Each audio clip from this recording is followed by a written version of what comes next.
It's funny because there's so many people telling truths, okay? But there's also something that seems like almost like flattery. And I'm trying to see the angles on stuff. Like I said, I'm always trying to get into the head of the songwriter to understand the meaning of the song he wrote, which is intended to be dark or bad. And knowing these things, I still find my love song in every song, every story, same thing, because where they start is kind of dark and with lies and a bad story with bad intentions. My part of the story comes in looking for what they're talking about, and then I find what I'm talking about. And it's always a better version. I like it. I turn a sad story into a love story, and I'm going to continue to do this. But here's what I see is a lot of projection, and here's the other thing too. This is really I'm to a point where, like, I'm just gonna find each one of them, and I'm gonna rewrite their song into a good way. But here's the thing, the tools in which they're using, they're dark and they're manipulative and they're not telling truths because the dark spirits or whatever, the demonic forces behind what is being revealed has ill intent. Ill, okay? Sickening. Yeah, there is dis-ease in this tarot deck. Yeah, to rot. To rot, it's all in the spelling. It's really there. Love backwards, what could that be? Evil? Yeah. Yeah, and then some of the witches just named themselves evil. And then 13. By the way, 13 is actually a good number. It's what you're looking for and what you find. And I find love in the number 13 because, first of all, Mary Magdalene, okay? She should have been the 13th apostle. And then if you have the 12 apostles, then what's the number 13 there? That's Jesus.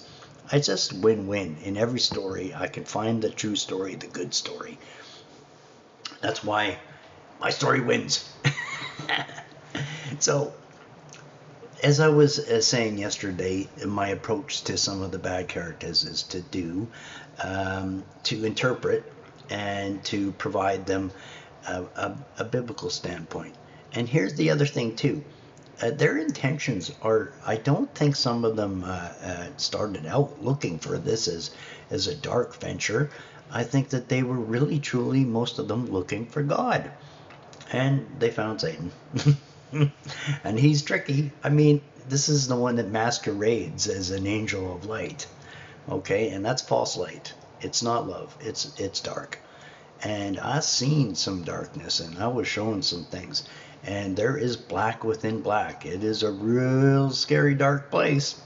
And so, like, how can you have black within black? Oh, you can. We don't see things in the full spectrum of color and light.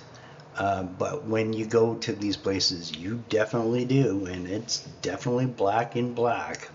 Anyway, into the light again. So there's going to be a few angles on. I may even do two stories here because I also think it's important for everyone to realize that there's the door open to the love and grace and forgiveness and the way out of the wage of sin, which is death, is into the eternal life with Jesus. And that's a door for everyone. And some of them are feeling, oh, it's not there for gays and it's not there for. No, it's actually there for everyone. So, but there is a door you have to walk through and open. Truth, love, Jesus. Anyway, I'll break it down with the article. I'm not sure. This could go from the end times to the end of my times. Yeah. Yeah, it's okay. You can't scare me with that either because I go to the eternal life with Jesus and God. So, yeah, I'm not scared of death. And what they did sort of made it not as it's not as hard to attach to or detach from. Anyway, loved ones.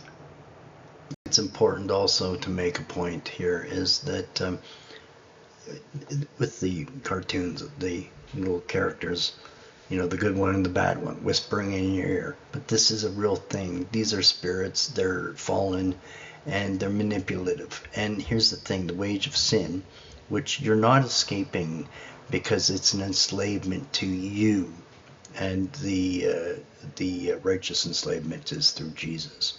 So the escape is there. It's available. Here is the thing: know the difference between who you are and what you're listening to. Is it loving and kind and truthful? You know the answer to it. If it is, then that is acceptable, and that's a good version of yourself. The one that is built up since you're very young is ego. It's a persona, and it's not necessary that it's based on who you are. It's who you've been tricked into thinking you are.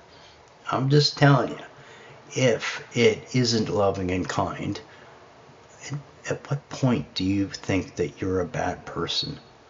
That you actually want to hurt, and that you want to cheat, lie, and steal? If you don't think that that is you, then, act on it not being you, because it's not.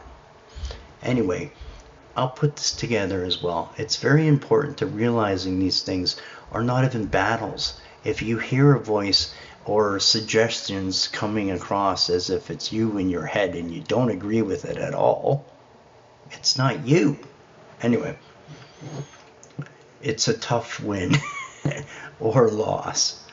Because if you're convinced that this is actually your voice that's telling you to kill someone and rob a bank, or be upset at the guy that crashed into you, yet you both have insurance and no one was hurt, what's the point to it?